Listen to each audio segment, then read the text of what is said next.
Good evening, ladies and gentlemen. My name is Kieran from Red Devil Weekly. Manchester United beat West Ham 2-1 on the weekend, and I didn't do a match reaction straight after the game. I do apologise for that, but I still wanted to fill you in on my thoughts on the game and also interact with you guys as well in the live chat. Potentially get a few of you guys on as well. If you guys want to come on, feel free to come on if you do. If you don't want to, that's also fair enough as well. Also, hit that like button if you aren't already. Subscribe to the channel as well if you are new. We're getting very, very close to the 900 subscriber mark, so anything you guys can do to help us out with that would be absolutely amazing. But let's get into the game, folks. Let's get into the game, and what a whirlwind of emotions at the end. At 1 minute, you're thinking we've nicked it. Jessie Lingard's bagged in the top corner.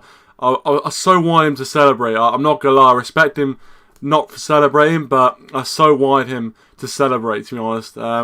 Not often you score those sort of goals for your boy or club, but in the end of the day, he's a respectful guy, and I understand that.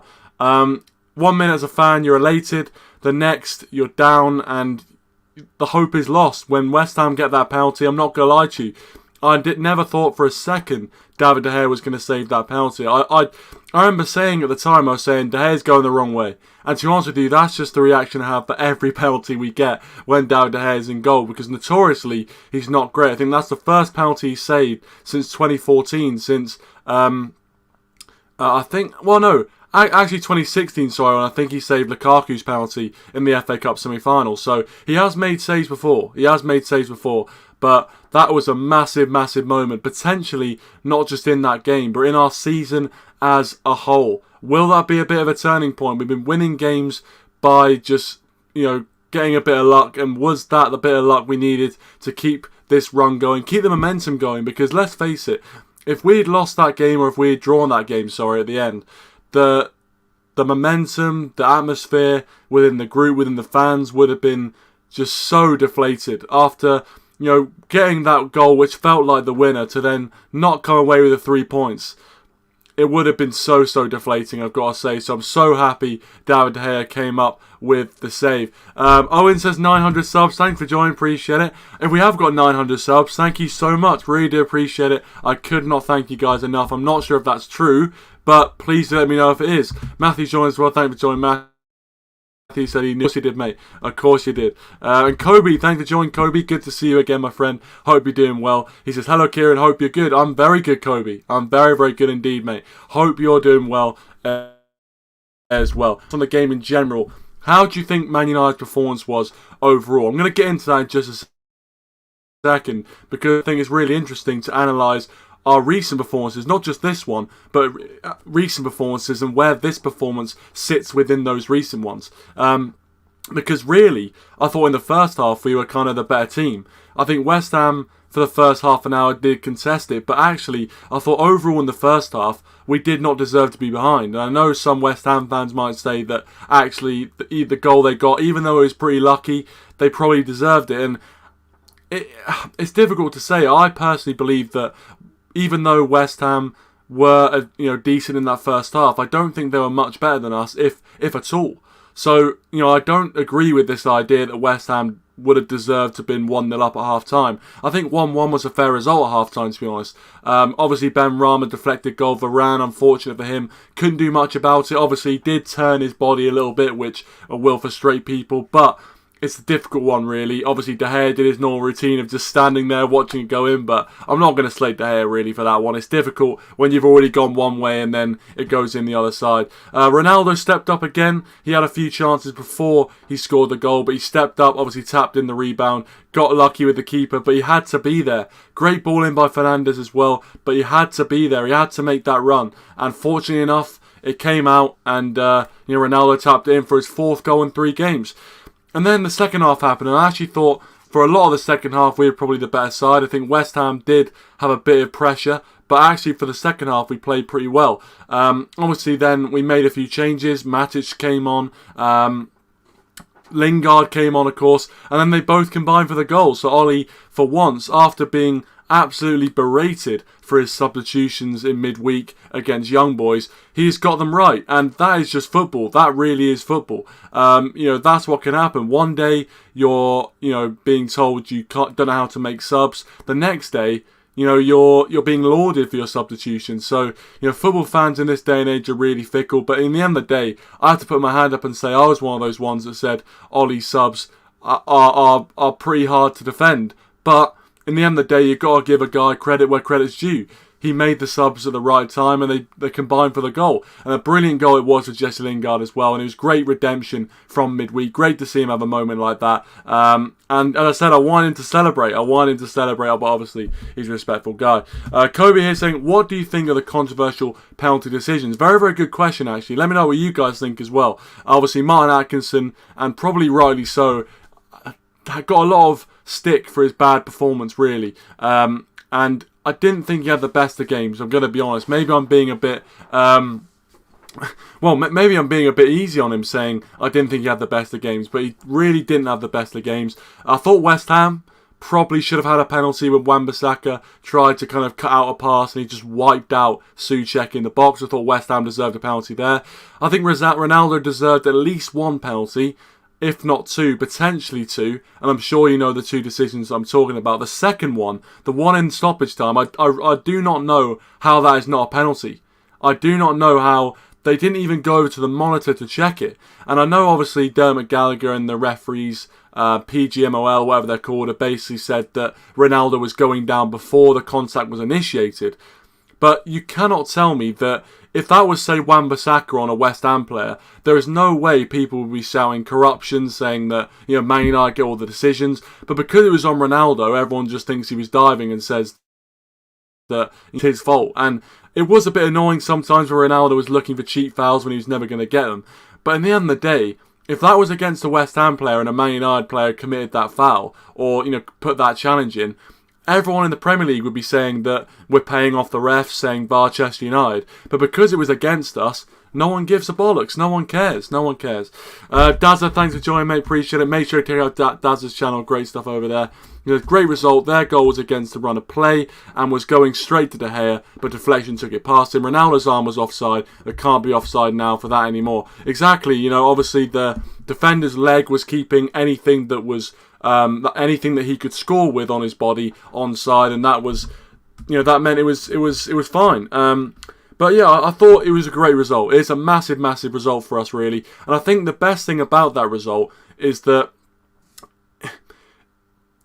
when you get those bits of luck, when you get those moments where, a last-minute penalty save or a last-minute winner, it just makes it even sweeter, really. Like, yeah, we could have gone out there and won 4-0 and absolutely blitzed West Ham, but there's something about a last-minute winner and then the opposition missing a penalty in stoppage time that just makes it even better. When you know that you're pissing people off with your performances and with your results, it makes it even more sweet. It really, really does. Matthew says...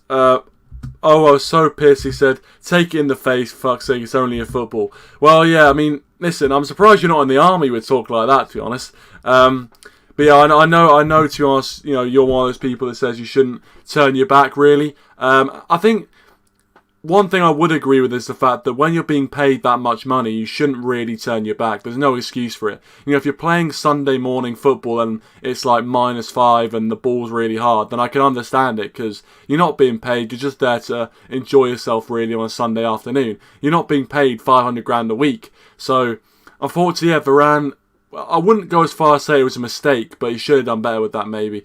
Daz said, our winner was deserved, to be fair, dominated them all game, and that penalty save was justice because we should have had a blatant penalty 10 seconds before that. Refs and VAR nearly screwed us again. Yeah, not for the first time, but as I said, if you read Twitter, if you look at people's thoughts on Man United's penalty decisions over the years, you would think we were getting all the referees. You think we're paying them off, but people always forget these moments. And I'm sure at the end of the season, when we get a few decent penalty decisions in our way, going in our favour, there'll be a lot of people that will say, oh, VAR Chester United, Man United always get penalties, lucky penalties, but they'll always forget these moments. They'll always forget these moments where arguably we could have had 2 penalties and they just weren't given, weren't even looked at on the screen. Mo said, yeah, that last one was a Stonewall pen. How VAR didn't catch that, I never know. Owen said, Dermot Gallagher would have justified the Holocaust if Hitler was a referee. We'll just move on from that one. Box says, good moaning, Kieran. Good evening, Box. Good moaning where you are, my friend. How are you doing? Thanks for joining. Very much appreciate it. Daza says, thank God he saved 1 in 140 penalties and Mark Noah didn't have the ball. Justice jam on toast, as Mark Gordon say. Yeah, that's a trademark phrase. I can't use that one. But, yeah, it was justice. There's no doubt about it. It really, really was justice. And I was just waiting for us to be screwed over like that, because I know a lot of people after that Young Boys game was, thinking that Ole wasn't the right guy and basically all the pressure is being heaped on him. And really, that Mark Noble penalty was almost a bit of a crossroads moment where if he had put that in the back of the net and we had drawn that game, maybe the atmosphere, the mentality, the feeling in the camp would have just changed a little bit. But the fact we won that game and we're back to winning ways, I think is massive for us. I think it really does help the momentum and the high spirits. Owen says, with a little bit of luck, we'll win the Premier League.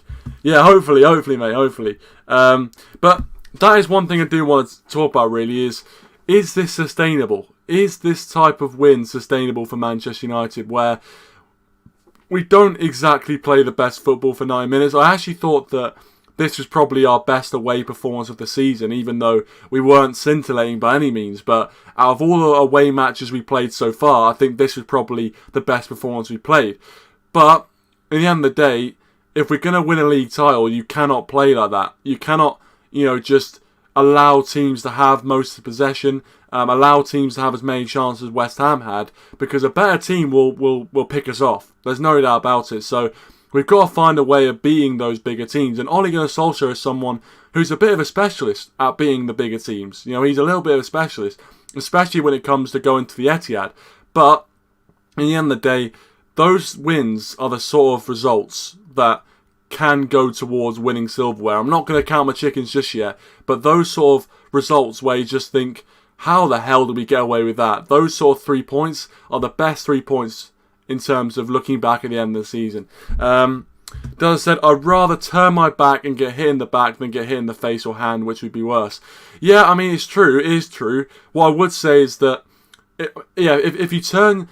Well, it depends, because what a lot of people end up doing is they turn their back and they only half turn their back, which kind of like what Varane did. So Varane kind of half turned his back, which means that if it hits his body, it's going to skid towards a goal. If you fully turned your back, then yeah, obviously it's not going to be as bad, because then it's like a flat surface. So if it hits it, it's probably not going to deflect off it. But I guess if you're kind of standing straight onto the ball, A, it means you're the biggest you can possibly be without it hitting your hand, and B, it also means if it hits you, it's got a lesser likelihood of kind of coming off you and going towards a goal. It'll probably come off you and go wide, or kind of go out back towards the attacker. So I mean, I'm not a defender, so I'm sure defenders will be able to tell you more about that. Box says, I detect high level corruption in the VAR offices. Brown envelopes exchanged to screw United. I couldn't possibly comment. Mo, thanks for joining, Mo. Appreciate it. Hope you're doing well. He's gone with a hashtag free Donny. Yep, another game where Donny van der Beek doesn't get on the pitch, let alone a substitute appearance. Doesn't get on the pitch. Ole Gunnar Solskjaer opts for Fred and McTominay. We knew it was coming. In the preview we did, we all knew that if McTominay and Fred were both fit, it was coming, that both of them were going to start. Matic obviously came on, and you know what? The fact he got the assist, it turned out to be the right decision. But in the end of the day, we want to see a bit more of Donny van der Beek, and I'm sure we will in the Carabao Cup game. I can 99% guarantee that Donny van der Beek starts on Wednesday. I can almost guarantee it. With Ole Gunnar Solskjaer, you never know. You can't fully guarantee it, but I can almost guarantee Donny van der Beek starts the next game for Manchester United. But this is not what he came for. I mean, let's be honest. He's 23-year-old, nearly 24. He wants to be playing week in, week out. And he came to the Premier League to play in the best league in the world, or the most watched league in the world. So I don't think he'll be happy. And he's said on a few podcasts, he's done one with Rio Ferdinand, that he's not really happy, but he's biding his time. Yeah, and he has to bide his time. And hopefully we see a good performance when he does get the opportunity. Diogo C. Palace, thanks for joining, mate. Appreciate it. Hope you're doing well. Good evening to you. And Box says, we still look way off our best. We haven't really gelled yet. Not fluid, clinical, dominant yet. Not so it's a good win while we're not clicking.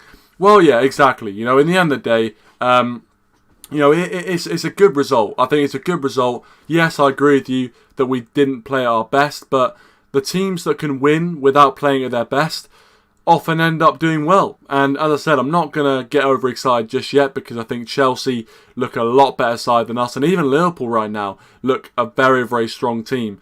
I'm not going to get ahead of myself, but those are the sort of results where you look at it and go, you know what, at the end of the season, we just might be looking back saying we got lucky along the way. And you need a bit of luck to win the Premier League. You know, you do need a little bit of luck. Maybe said Fred really needs to pick it up. Isn't that the truth? Dazza says, are you putting in the link? He says, yeah, Donny should be starting, but he'll go in Jan, and I don't blame him. Yeah, I will be putting the link in, mate, in just a second. Actually, I'll get a couple of you guys on.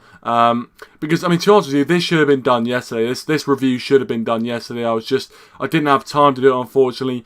So I will be getting people on. So if you want to come on, get by your phone, computer, I'll put the link in the live chat, and we can have your say. You can have your say. Also, as well, if you aren't already and do enjoy the content, hit that like button and subscribe to the channel as well if you haven't already. Getting so close now to that 900 subscriber mark, so anything you guys can do to help us out with that would be absolutely fantastic. Redmax TV, how you doing, mate? How you doing? Good to see you, my friend. Make sure you check out Redmax TV as well. Brilliant stuff on there, so make sure you check it out. I've been good, mate. I've been good. Obviously, after that result, I'm absolutely buzzing. Absolutely buzzing. It was a good pick-me-up from the young boys result, I've got to say. But yeah, absolutely buzzing with that, really. And hope you've been doing well.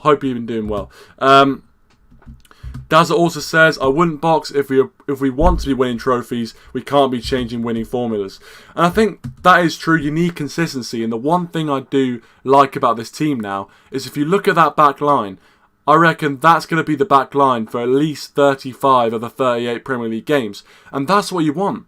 That's what you want. You want, games... Well, you want a team to be put out every week, which is consistent. And the way to get consistency out of performances is to have consistency in team selection. And I think that's what we've got at the back right now.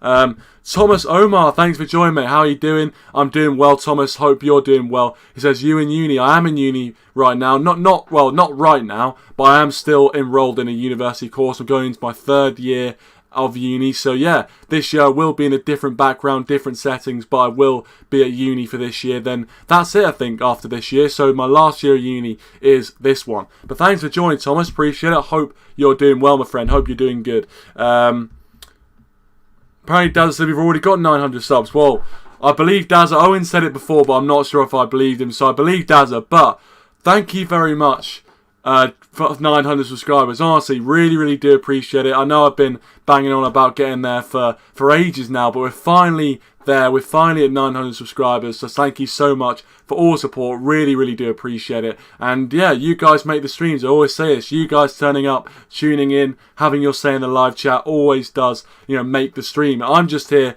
reading out your comments, giving my thoughts, giving people a voice and to share stuff. But you guys turning up, having your say in the live chat really, really is what this is all about. So thank you very much for doing that. Really do appreciate it. Let's see. Redmax TV says the squad we have is quality, really. And some of the options from the bench now are so good to see. Oh, 100%. I mean, if you looked at that bench yesterday, Cavani, Martial, Rashford's going to come back in a couple of weeks as well. To have that is just absolutely unbelievable. From where we were when Ole Gunnar Solskjaer first took over, when you look at the bench and we're looking at Dan James and Pereira and these guys, now we've got, Cavani, Martial, these guys. I mean, in the young boys game, Mason Greenwood didn't even get on. And Mason Greenwood's in really, really good form right now. And we've got like 4 or 5 players on that bench that we get into most first teams in the Premier League. So we've come so far and it's so good to see. Kobe says, do you think Van der Beek will start in midweek? 100%, Kobe, 100%. I'll put my house on it. If I had a house, I'd put my house on it. Van der Beek to start. Owen says, 900 subs calls for a 24-hour live stream. I won't be doing that, mate. I won't be doing that. But hey, if the people want it, if the people want to see it, then we might go for it. But I don't know what I'd do for 24 hours. I mean, it's a Man United fan channel. If I could actually play Xbox or something and play a bit of FIFA or do something else, then that's fine. But I don't think I can talk about Man United for 24 hours straight. That'd be a challenge. Appreciate it, Diego. Appreciate it, mate. Thanks for tuning in. Thanks for the support. Really, really do appreciate it. But we'll put the link in the live chat, because enough about me, enough about the milestone and everything. It's about you guys, and it's about getting you on, having your say. So, let's put the link in the live chat, and let's see what you guys have to say. And whilst I do that, I'm going to have a sip of my hot chocolate.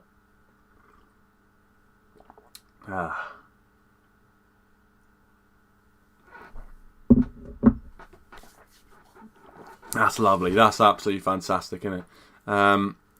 So yeah, if you want to join in, please hit the link in the live chat. And also, if you're watching as a video, we can use this as an opportunity to say, if you're watching as a video, don't be afraid to leave your thoughts in the comment section down below. I love reading your comments. I love hearing what you guys have to say, even if you're watching on the replay. So please do let me know your thoughts in the comment section down below. God, okay. That's funny. That's funny, because we've got a lead anyway. So, you know, joke's on you, because I feel like I'm very, very close to agreeing a deal. I'm very, very close. Matthew said, do you even know the elements on that mug? I know at least 5 of them. And Box says, Kufal's challenge on Cristiano Ronaldo would have been a better call on the pitch, and that Martin Atkinson should have been asked to review it on the pitch. Pitch side monitor. Totally agree.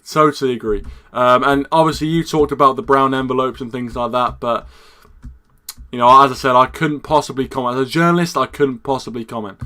But here he is. Here's a turn for the books. Owen's on the line. Good evening. Good evening, old muck. How are we doing? I'm doing fine, thank you very much. I'm doing absolutely fine. I'm very happy with the result. I'm very happy with the performance overall in the end. What were your thoughts on the game as we add Daryl into this funfair? Before we go into the game, I would just like to say that congratulations from on my behalf and everyone's behalf. It's for 900 subscribers. That's a rarity. That is a rarity. Owen's saying something nice. No, because I will caveat that with the amount of sanctimony that you just came out with about how you're giving people a voice and how you're a platform for good. You're just doing it for money, aren't you? That's all you're doing it for.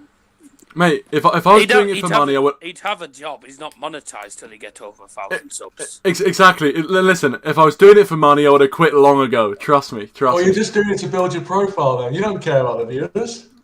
Right, honest, get on the game.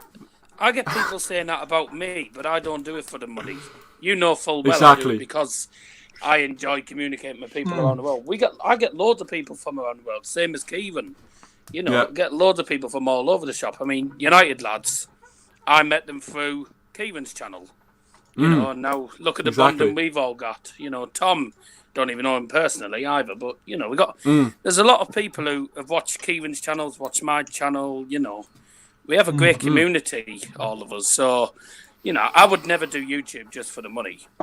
Never. Yeah, exactly. Never a true word spoken. Never a true word spoken. Owen, what are your thoughts on that? I just think, Kieran, you think you're Mother Teresa doing this channel. I like that. At least Daryl actually, like, he gets people on. Well, it's his channel at the end of the day, mate.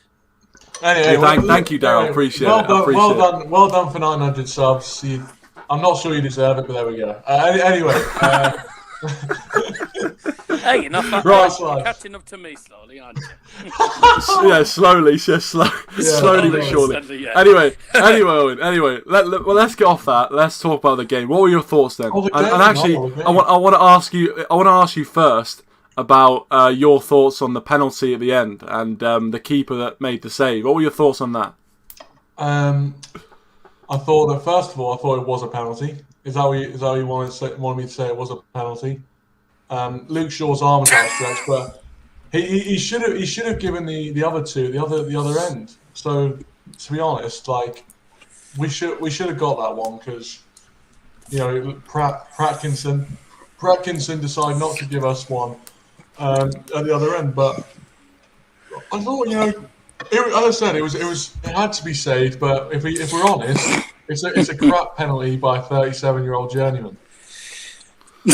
Right. Okay.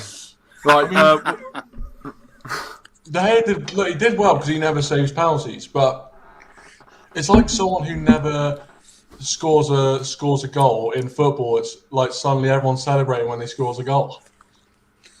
Well, yeah, that's what you do when you score. Exactly, you have to celebrate it. Well, until VAR disallows it, then yeah. Exactly.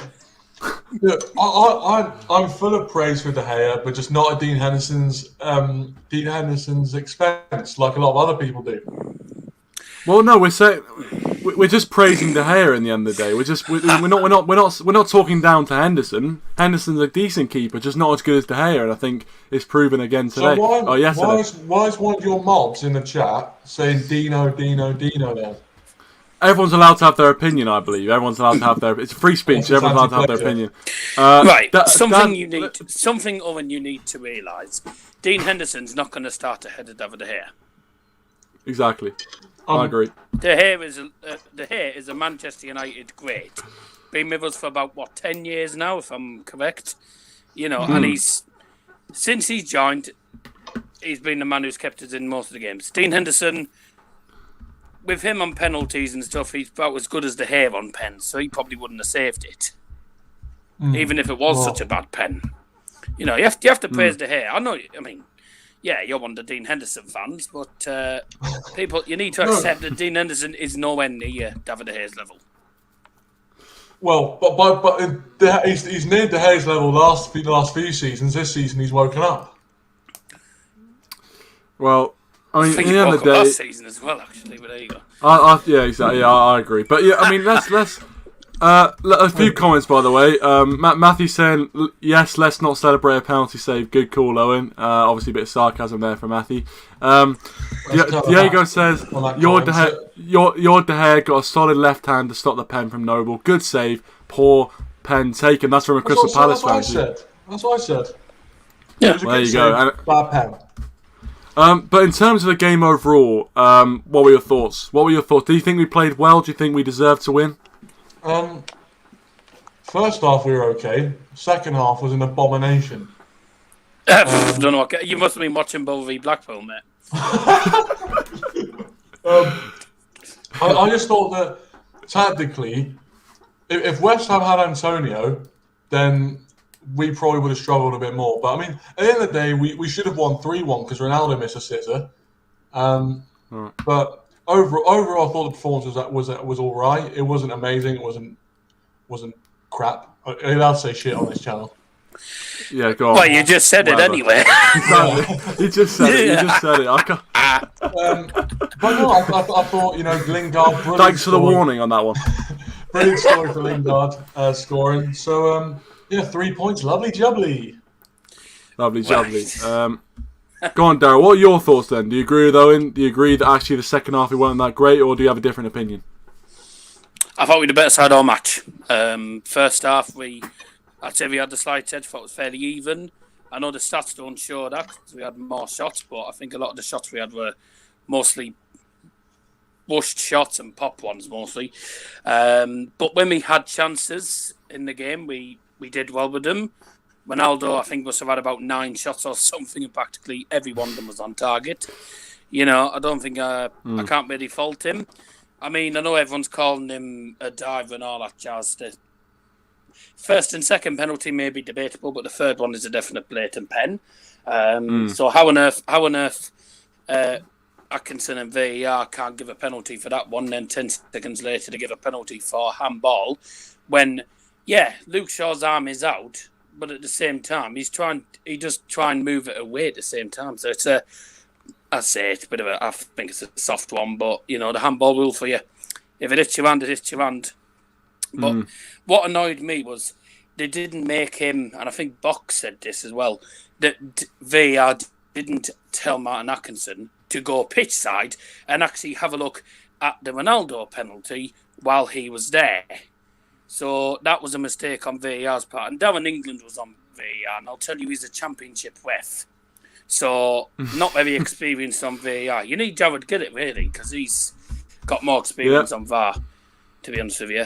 Bruno I thought was all right. I thought the whole team played well, and I thought, to be honest with you, we got the result we deserved, albeit, David De Gea saving our skins, really. Sad shame for West Ham, though, because Lingard scored against him. I wasn't sad at all about that.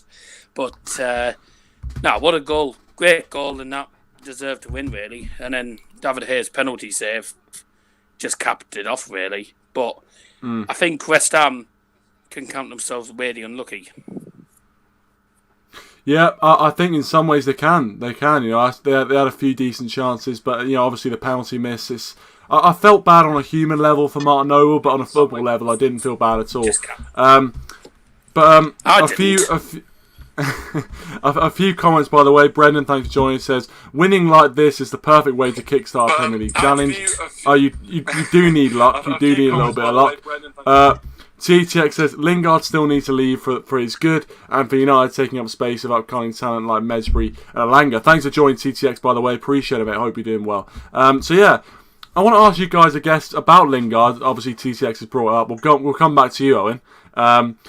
Do you still think, obviously Lingard scored 2 goals this season so far, one against Newcastle, one against West Ham, and obviously the tragedy that was that last 10 seconds against Young Boys, where he passes that ball back. Do you think, weighing up the pros and cons, do you think it'd be the best thing for both parties if Lingard was to go back to West Ham? Yeah, I do really. I think that that after that pass, I probably said some regrettable things about Lingard in terms of not wanting him at the club anymore, and he's proved me wrong. So fair play, but I think I just think to myself that with Lingard, he should have gone to West Ham, and we should have used him as leverage in a Declan Rice deal or something. I know you may as well have played any football media person from the past month saying that, but I feel like I don't understand why he hasn't gone. Because he's good enough to start for West Ham, and yet he's going to sit on the bench and play in moments for United, which I'm fine with if he's going to keep banging in the top bin. But honestly, this goal was great yesterday, and I think if we can use him like that, then he'll be a good asset. But I'd still think for his career, I'm still very surprised he didn't move on. I mean, there was some talk that obviously West Ham just couldn't pay the money for him, so maybe West Ham did want to take him, but they just didn't want to pay the money that we offered or we wanted them to pay. Maybe that was it. But Darryl, what are your thoughts then?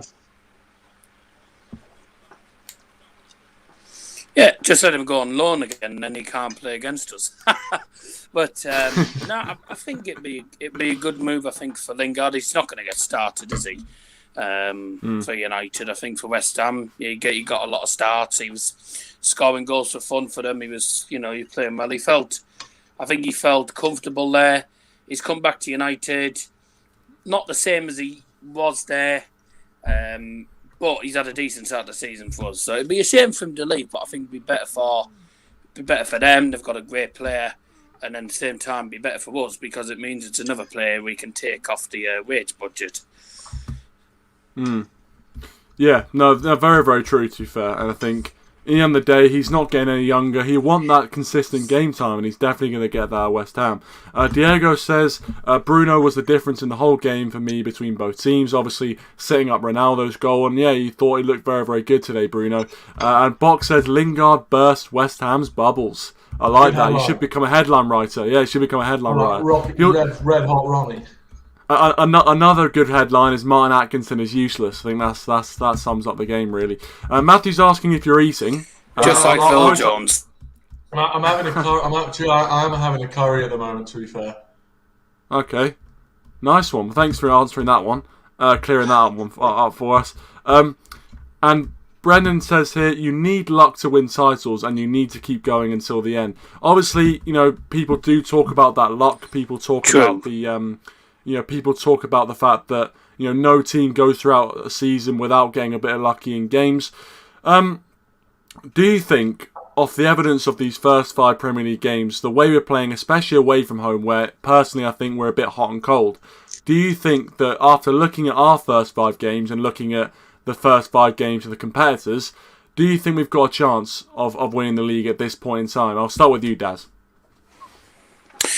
Well, you can say that now, but the thing is, we haven't come up against any of the big 6 sides yet. So we haven't come up against Arsenal, who always turn up against us. We haven't played against Tottenham, who were a bit of a pain in the backside last season. We haven't played Chelsea, who, for me, are the favourites for the title. We haven't played City, even though, to be honest, I wouldn't class City as a particularly difficult game because we'll probably beat them. We normally do. We got Villa next, realistically, we should beat them, but as I say, they've just beaten Everton, so they're on form as well. Liverpool, I say we don't have a great record against Liverpool, do we, on occasion? So we've got some tough games. It's going to be a long season. I know only 5 games in, so there's a lot of United fans that are saying, we're definitely going to win the league this season, 13 points out of 15. But if you look at the teams we've come up against, we've come up against West Ham, who were high-flying at the start of the season. But we've come up against Newcastle, who are cack. We've come up against Wolves, who are also cack at the minute. Southampton, we couldn't break them down. They played well, and we've played Leeds. So you look at the 5 teams we played: Leeds, Southampton, Wolves, Newcastle, and West Ham. None of them teams would I say are title contenders. You've got to beat. You've got to beat teams like City, Chelsea, Liverpool, etc. You've got to beat every single team in this league, and not be so inconsistent like we've been in the past. Consistency is key. If we're inconsistent, we're not going to get very far. So, I'll say we've got to keep plugging away at chances. We've got to not be wasteful like we have been on occasions as well. The whole team's going to have to play a part, but there's a long, long season ahead. So, I say I wouldn't get ahead of yourselves yet. Yeah, I think the point you make about us not playing the top 6 sides is a very, very good one. And in October we've got a very difficult run, a very, very difficult run. I think in the next 5 Premier League games, we play Man City, Leicester, and Everton, Aston Villa. We've got some very, very difficult games in the next 5. Atlanta. Yeah, that is going to be difficult. It's going to test this squad to the limit. By the way, for anyone watching this stream, you can still get tickets to Manchester United versus West Ham. They're on general sale right now. Well, there you go. So thanks for advertising that. I don't make any money from that, but I'm sure the Glazers will love you advertising that. TTX says, I still think we'll lack a consistent style of play to compete for any trophy. Yeah, I think that is the worry of a lot of United fans, is that we are getting results. We are currently joint top of the Premier League, but is there a real style of play? And I think in some ways, you can see it a little bit in games. I think towards the end, we actually kept the ball really well and we moved it very quickly. But we do still rely on bits of individual brilliance. For example, if Lingard doesn't cut inside, beat a man and curl it into the top corner, then we're looking at a 1-1 draw, potentially even a 2-1 loss if De Gea doesn't make that save. So we haven't really this season seen too many complete team performances, and that's why I look at someone like Chelsea or even Liverpool, and they seem to always win with complete team performances where they decimate opposition, whereas we don't really do that, and we haven't done that this season. And TCX also says, you win titles like City have done recently, we have to comfortably beat these teams outside the top 6. And I agree, and that's why it's very, very good we got that 3 points, a massive 3 points, massive. But Owen, do you think we can win the league? I said in every prediction stream I've been on, which is probably one, I said that we'd win the league. Or I said we win it, and I still firmly believe that. I think that Ronaldo, I said that before Ronaldo came in, and that Ronaldo coming in on top will just, I think by April we'll be sat here laughing. I think that's how I see it, really. Chelsea, people say they're a good team. You watch when they go 1-0 down, what happens? You watch. They'll crumble like a pack of cards. We're the sort of team. We're the sort of team which you hate to come up against because we're never beaten. We're literally never beaten, and we love to go 1-0 down. Score against us, please. Please score against us because we'll score 3. And they're the teams you hate to come up against. You almost want a team who, like, if they go 1-0 in front, then they usually win because it means that you can take your chance at a goal. As long as we defend, we'll get a point, but not against United. You can score as many as you like. Get as many penalties from your Uncle Atkinson if you like. At the end of the day, that does not change the result. But no, I don't think we'll win the league. Right, thank you. I do. Sorry, that was a joke. But in all seriousness, I think we'll win the league. And by April, will be pretty clear. Liverpool will get an injury probably. and they'll start crowing about John Henry again, even though they accepted his apology. Man City to have a striker, Jude Sampson.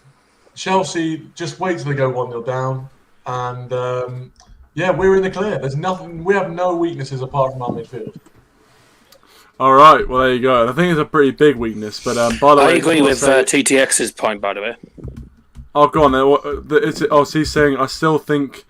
Is at this point? Do you mean? Yeah, the trying to remember which one was. The other one. Oh, this one. To win titles like City. Well, yeah. Yeah.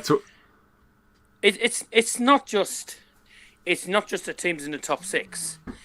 There's loads of teams that we come up against: Southampton, Wolves, etc.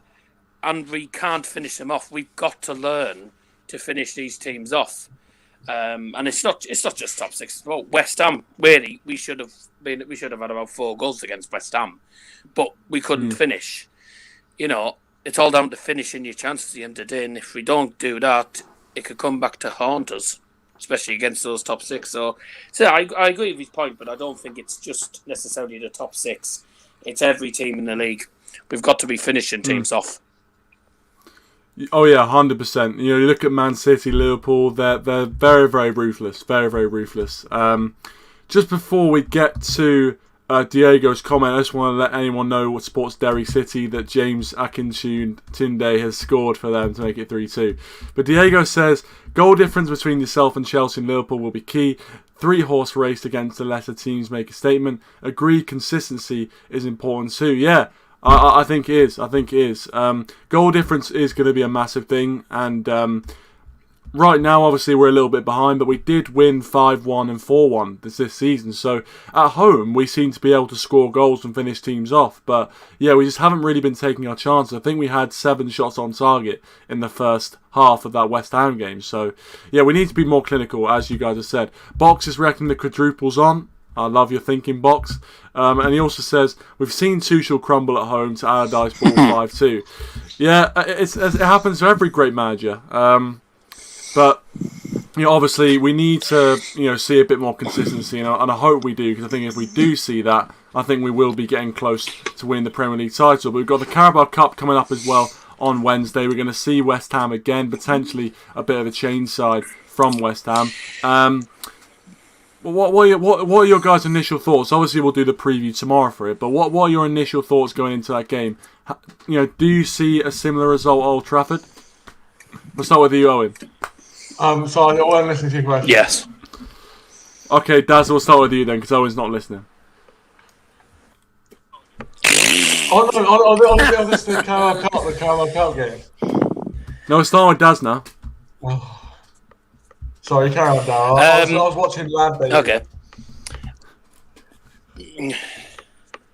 Right, okay. I think we'll see a few changes to the team. I don't think there'll be many. I don't think it'll be 11 like Box has said in the chat. West Ham, yeah, I think they might rest a few players. Mikel Antonio will be back in their team, which is a bit of a downfall for us. But at home, we always seem to play better. And there's been times last season where we played well at home and not got results, but away from home we play poorly, and we somehow come out with results. There's a lot of the times we play terribly and get results. So I think I said against West Ham. I mean, I was exactly correct. Someone should have clipped it on the preview, because I said we'll concede the first goal and then we'll turn it around in the second half and win 2-1, and I was right. Ooh, Mystic Darryl. Completely different. We don't. Yeah, I know. The difference is this time, though, we're at home. And so far, we haven't really conceded the first goal at home, so I don't think we'll do it either. I think we'll score the first goal. I think we'll go 1-0 up, maybe going into half-time. Second half, West Ham might decide to turn on the style, but I think we'll still just about come away with a win. But again, we've got to be finishing teams off, and we don't seem to be doing that half the time, unless it's Newcastle or Leeds, which, to be honest with you, I think even Plymouth Argyle, and Olim's not in the chat, but I think even Plymouth would beat both of them by the way they played. So, it depends on who turns up at the end of the day. It's a cup for you. Yeah, sadly, Yeah. Plymouth are above Cambridge now. Plymouth are above Cambridge now, annoyingly. Yeah. You know what? Listen, They're top 5. Of course, yeah, but we'll see what happens in the future. But Box says his team will be Heaton, Sellers, Lindelof, Baidelo, Matic, Mata, Van der Beek, Martial, Sancho, and Lingard. We'll talk more about that in the preview, but I think that's a pretty solid lineup. I guess we'll probably wrap up soon anyway, but yeah. Thoughts going into the Carabao Cup games, do you reckon it'll be a similar result, or do you think it'll be a bit more difficult because obviously Akin and other things? Owen? I believe that I am a bit worried about this game. There's a big sort of arc of redemption for West Ham, and there's just something lingering, thinking, oh no, they came here with. Do you remember they played Ben Johnson and he had an absolute stormer? I'm a bit worried that we should beat them because our squad depth is better than theirs, but they're going to go full throttle, whereas we're going to play. We're going to play our youth and our sort of second string, and the drop off when you see our second string is frightening. Now, Alex Telles cannot defend a cross, but apart from that, I'll predict us to win the game. I don't believe that will happen, but I will predict us to go through on the night. Okay, well there you go, fantastic. I do think them having Antonio back is a big thing as well. Yeah, I definitely agree. Matthew's saying, can we have some sympathy with Pep having to play some youngsters? Yes, please do get those F's in the chat. On the smallest violin. Play a tune on the smallest violin, ladies and gentlemen, for Pep having to play some of his young players. TTX says, I want to see Hannibal getting games. He looks silky. He does look a very good player. I've seen a few of his videos in the youth team. He looks a very, very classy player. So hopefully we see him in the first team. I think he looked pretty good as well when he came on again at Molineux at the end of last season. So we've got a lot of good young players. Red Devil Studio G, thanks for joining, mate. Appreciate it. Appreciate the love, my friend. Thanks for joining. Make sure to check out Red Devil Studio as well. Brilliant stuff over there. Where's CIAREM? No, it's no. Technically, it is CIARAM, but to be fair, it's difficult. It's difficult. It's not AM, it's EM. No, it's not. Oh, it is AM, sorry. It is AM. No, but in the end, it doesn't matter. I mean, I don't care. I've been called worse. Don't worry. Honestly, the spelling doesn't matter. It doesn't matter. The love is all that matters, as Bob Marley would have said. Daz said, all down to who turns up in these cup games. I 100% agree. It's all about who turns up. And Box says, I see something special in Alex Telles. I mean, defensively, I think he needs to work on it a little bit, but definitely going forward, he can put in a fantastic cross. I remember when he first played for us, I think in that PSG game, he was fantastic at crosses. And can you imagine Telles crossing like he did in that first game with Ronaldo in the middle? It's a match made in heaven. It really, really is. G says, I'd rather we go out of the Carabao Cup so we can play it just... So if we play it, just need to use the second team. Yeah, I think a lot of United fans would go with that. I think the fact that, realistically, the Carabao Cup, it would be great to actually win it. Exactly. We can't just turn our nose up at a trophy. At the end of the day, we've gone 4 years trophyless. We're on a barren spell. Well, it is, but I mean, I think, to be honest with you, with us, with the depth we've got and the strength we've got in depth, we should be able to, beat West Ham with a little bit of a second string team. In my opinion, with the depth we've got. I'm not sure if you guys agree with that. If with Ole Gunnar Solskjaer doesn't work, we should do something because he does the complete opposite to what everyone else wants to do. Diego says CR7 has complimented Ole's side well, unlike Messi doing the same for Poch. Can't believe Messi was subbed. I think by a look on his face, he couldn't believe it either, Diego. He absolutely gave him the Ebles, when he was subbed. He looked back at him in disgust. But I saw on Twitter today, Ronaldo scored 4 goals in 3 games, whereas Messi's had 3 debuts in 3 games. I quite like that one. Box says, Messi can't do it on a bowling green pitch on a sunny Paris evening. Exactly. But I mean, he'll win the league, and everyone will get excited. And you know what? I think Messi is a good. I mean, might be an unpopular opinion, but I think Messi's a decent player. But in the end of the day, he did take the easy way out going to PSG. That's just my opinion. and you can give me all the hate you want. It's my opinion. What? But yeah, you know what, ladies and gentlemen, I think it's. No, as I said, it's all about opinions. If people don't like it, then that's absolutely fine. What was your opinion when I was better than Messi? No, that's not what I said. I said that Messi took the easy way out going to PSG. If people don't like it, that's absolutely fine. Right, so there you go. No, he did. No, he did. To be fair, I won't hate on you for that. He did, and I think him being hooked off by a clown like Pochettino is sort of poetic, really. I honestly don't think Messi would hack it in the Premier League. Well, don't tempt fate, because he might turn up, play for Man City, and score a hat trick. So let's not tempt fate. Anyway, I think we'll wrap it up there, ladies and gentlemen. We'll wrap it up there, ladies and gentlemen. We've been talking for a while, and obviously, as you guys will know the score about the West Ham game. I should have done this yesterday. I wasn't able to do it yesterday, unfortunately, but good to get all your guys' reactions, and hopefully you enjoyed the video. And once again, thank you very much for 900 subscribers. Onwards and upwards towards that 1k goal. But anyway, thanks to Owen and Dazza for tuning in, joining the call. Dazza as well, check out his channel, Dazza's Football Stand. Check out G's channel, Red Devil Studio as well. And all the channels that we shout out on this channel as well, because it's all about the community. It's all about being together and helping each other out. But thanks for watching, guys. Really appreciate it. Thanks for our guests, and until the next time, which will probably be tomorrow for the preview of the West Ham game. Until then, thank you for watching, and we'll all see you in a bit. Cheers.